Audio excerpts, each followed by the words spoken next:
عفوك إني من نور مدت يداي نزعت أسرار قلبي وجئت ألقي اعوذ باللہ من الشیطان الرجیم بسم اللہ الرحمن الرحیم انما المؤمنون الذین آمنوا باللہ ورسولہ، مومن تو وہی ہیں جو اللہ اور اس کے رسول پر ایمان لائے، ثم لم یرتابوا، پھر انہوں نے شک نہیں کیا، وجاہدوا باموالہم وانفسہم فی سبیل اللہ، اور انہوں نے اپنے مالوں اور اپنی جانوں کے ساتھ اللہ کی راہ میں جہاد کیا، اولئک ھم الصادقون، یہی لوگ سچے ہیں۔ یہ سورہ حجرات کی آیت نمبر 15 کی تفسیر ہے۔ اس میں اللہ تعالیٰ فرماتا ہے کہ اعراب یعنی بدوی لوگ جو ہیں، بدویوں کے ایمان کے دعوے کی نفی کے بعد اللہ تعالیٰ نے ایمان کی ایک باطنی اور ایک ظاہری شرط بیان فرمائی ہے۔ چنانچہ فرمایا کہ مومن تو صرف وہ لوگ ہیں جو ایمان لائے، پھر شک میں مبتلا نہیں ہوئے، اور انہوں نے اپنے ایمان و یقین کا ثبوت مال اور جان کے ساتھ اللہ کے راستے میں جہاد کرنے کے ساتھ دیا۔ یہی لوگ ہیں جو ایمان کے دعوے میں سچے ہیں، کہ جو ایمان لانے کے بعد اپنا مال بھی اللہ کے راستے میں دینے سے گریز نہیں کرتے اور اپنی جانیں بھی قربان کرنی پڑے تو وہ بھی کرتے ہیں، تو یہی سچے مومن ہے۔ رہے وہ لوگ جو دعویٰ ایمان کا کرتے ہیں مگر جب جہاد کا موقع آتا ہے تو اس سے جان بچاتے ہیں، وہ اپنے دعوے میں جھوٹے ہیں، کیونکہ حقیقی مومن اللہ اور اس کے رسول کے وعدوں اور اس کے رسول پر پوری طرح یقین رکھتے ہیں، وہ مفاد پرست نہیں ہوتے، لہٰذا جو کچھ اللہ اور اس کے رسول کا حکم ہے اور وہ کہتے ہیں فوراً اس کی اطاعت کرتے ہیں، اور بوقت ضرورت جان و مال کی قربانیاں بھی پیش کر دیتے ہیں،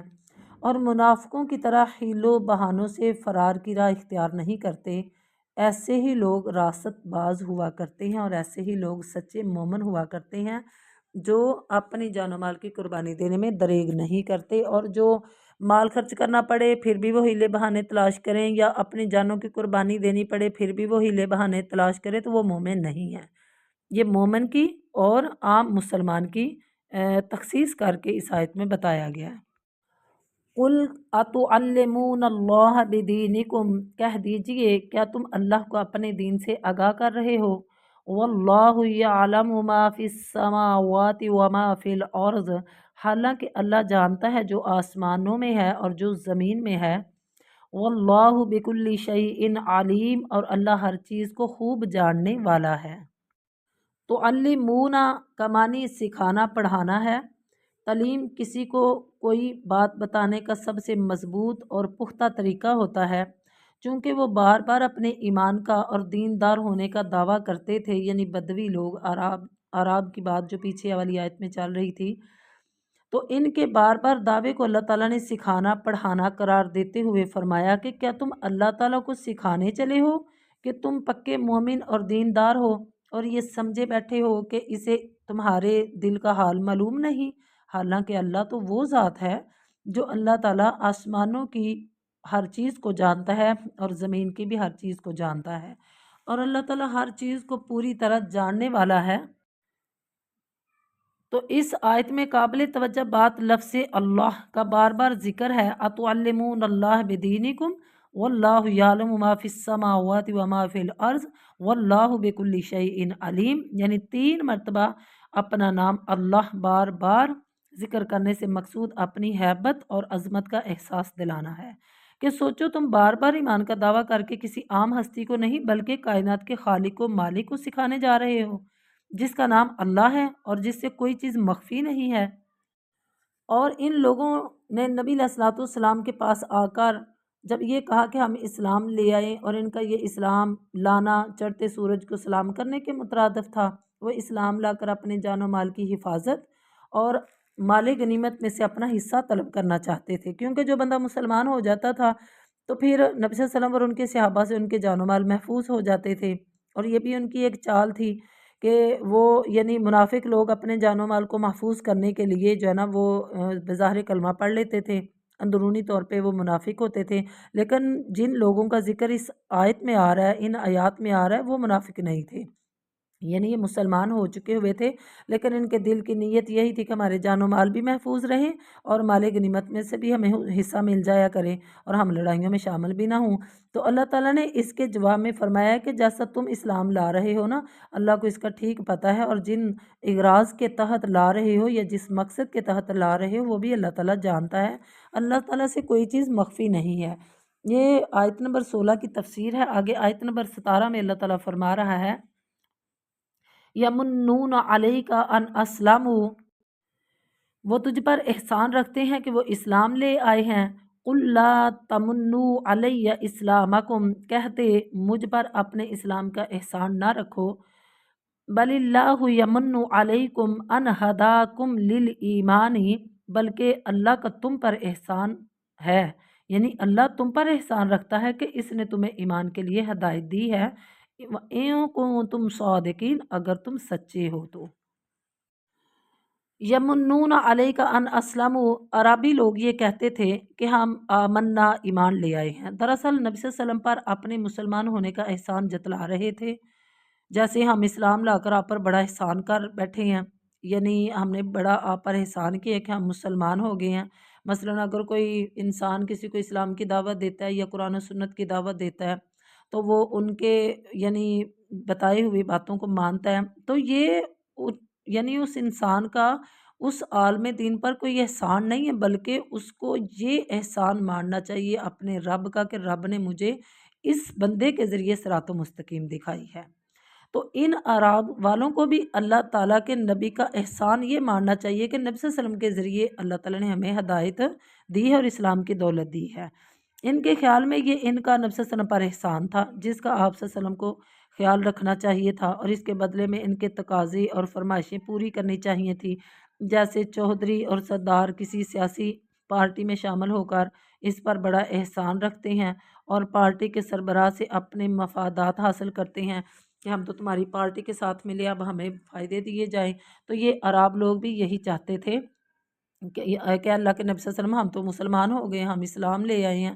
تو اب ہمارے ساتھ جو ہے نا یہ اس طرح کا معاملہ کیا جائے، ہمیں فائدے پہنچائے جائیں، ہماری باتوں کو تسلیم کیا جائے یا مانا جائے۔ تو اللہ تعالیٰ فرماتا ہے قُل لا تمنوا علی اسلامکم، اللہ تعالیٰ نے فرمایا ان سے کہہ دیجئے میرے نبی کہ اپنے اسلام کا مجھ پر احسان مت رکھو، کیونکہ کوئی مسلمان ہوتا ہے تو اس کا فائدہ اسی کو ہے، اگر نہیں ہوتا تو اس کا نقصان بھی اسی کو ہی ہے، جیسے کہ اللہ تعالیٰ فرماتا ہے من عامل صالحا فلنفسہ ومن اساء فعلیہا، سورہ حامیم سجدہ کی آیت ہے کہ جس نے کوئی نیک عمل کیا تو وہ اس کے لیے ہی ہے، اور جس نے برائی کی تو وہی اسی پر وہ برائی بھی اسی پر ہی ہوگی،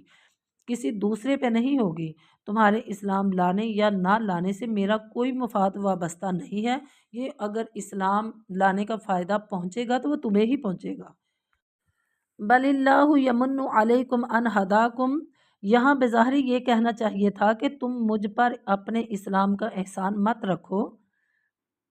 بلکہ میرا تم پر احسان ہے کہ میری وجہ سے تم اسلام لائے، مگر اللہ تعالیٰ نے یہ کہنے کی تعلیم دی کہ اللہ تعالیٰ تم پر اپنا احسان جتلاتا اور یاد کرواتا ہے کہ اس نے تمہیں ایمان لانے کی ہدایت دی، یعنی اس کی توفیق بخشی کہ تم ایمان لے آئے، اسلام لے آئے، کیونکہ نبی صلی اللہ علیہ وسلم بھی اگرچہ ہدایت دیتے ہیں، جیسا کہ فرمایا وَإِنَّكَ لَتَهْدِي إِلَىٰ صِرَاطٍ مُسْتَقِيمٍ، اور بلا شبہ تو یقیناً سیدھے راستے کی طرف رہنمائی کرتا ہے، مگر آپ صراط مستقیم کی رہنمائی کر سکتے ہیں۔ وہ ہدایت جو صراط مستقیم پر چلنے کا نام ہے، اس کی توفیق صرف اللہ تعالیٰ کے ہاتھ میں ہے، اسی لیے اللہ تعالیٰ نے فرمایا تھا إِنَّكَ لَا تَهْدِي مَنْ أَحْبَبْتَ وَلَكِنَّ اللَّهَ يَهْدِي مَن يَشَاءُ۔ جب نبی صلی اللہ علیہ وسلم نے اپنے چچا کو کلمے کی تلقین کی اور وہ نہ پڑھے تو انہوں نے نہ پڑھا، تو پھر نبی صلی اللہ علیہ وسلم پریشان ہو کے واپس آئے، تو یہ آیت کا نزول ہوا کہ اے میرے نبی صلی اللہ علیہ وسلم، بے شک تو ہدایت نہیں دیتا جسے تو دوست رکھے، اور لیکن اللہ ہدایت دیتا ہے جسے وہ چاہتا ہے، اور اگر اللہ تعالیٰ نے تمہیں ایمان کی توفیق دی تو اس میں سراسر تمہارا ہی فائدہ ہے۔ اللہ تعالیٰ تم کو اس میں اللہ تعالیٰ کو تم کوئی فائدہ نہیں پہنچا سکتے نہ نقصان پہنچا سکتے ہو، تم ہی کیا ہو، اگر ساری کائنات بھی جمع ہو جائے تو نہ اللہ تعالیٰ کو کوئی فائدہ پہنچا سکتا ہے اور نہ اس اللہ کو کوئی نقصان پہنچا سکتا ہے۔ پھر اس پر یا اس کے رسول پر احسان رکھنے کا مطلب کیا ہے کہ آپ بار بار آ کے یہ کہو کہ ہم مسلمان ہو گئے، ہم مسلمان ہو گئے، تو اللہ تعالیٰ فرماتا ہے کہ ان سے کہیے کہ اگر مسلمان ہوئے ہو تو اس کا فائدہ تمہاری اپنی ہی ذات کو ہے۔ ان کو تم صادقین، یعنی اللہ تعالیٰ کا ایمان کی ہدایت دینے کا احسان بھی تم پر اسی صورت میں ہے کہ اگر تم اپنے ایمان کے دعوے میں سچے ہو تو، ورنہ ابھی تک تمہارے دعوے کی تصدیق نہیں ہوئی۔ یعنی تم جو کہتے ہو ہمیں ایمان لے آئے، ایمان لے، اللہ تعالیٰ فرماتا ہے ایمان ابھی تمہارے دلوں میں داخل نہیں ہوا، بلکہ تم یوں کہو کہ ہم مسلمان ہو گئے ہیں۔ آگے اللہ تعالیٰ 18ویں آیت میں ارشاد فرماتا ہے ان اللہ، بے شک اللہ تعالیٰ یعلم، جانتا ہے، غیب السماوات والارض، غیب آسمانوں کے اور زمینوں کے، یعنی زمین کی چھپی چیزوں کو بھی جانتا ہے اور آسمان کی چھپی چیزوں کو بھی جانتا ہے۔ واللہ بصیر بما تعملون، اور اللہ تعالیٰ خوب دیکھنے والا ہے جو کچھ تم کر رہے ہو۔ تو اس سے پہلے یہ ذکر ہو چکا ہے کہ اللہ تعالیٰ وہ تمام چیزیں جانتا ہے جو آسمان میں ہے اور جو زمین میں ہے، اور اللہ تعالیٰ ہر چیز کو پوری طرح جاننے والا ہے۔ اس آیت میں اسی کی مزید تاکید فرمائی کہ یہ نہ سمجھنا کہ وہ آسمان و زمین کی انہی اشیاء کو جانتا ہے جو ظاہر ہیں، بلکہ وہ ان اشیاء کو بھی جانتا ہے جو نگاہوں سے غائب ہے، خواہ وہ پہلے گزر چکی ہیں یا اب موجود میں ہیں یا آئندہ ہوں گی، اور جو تم کر رہے ہو یا آئندہ کرو گے اللہ تعالیٰ اسے بھی خوب دیکھنے والا ہے اور جاننے والا ہے۔ نزعت أسرار قلبي وجئت ألقي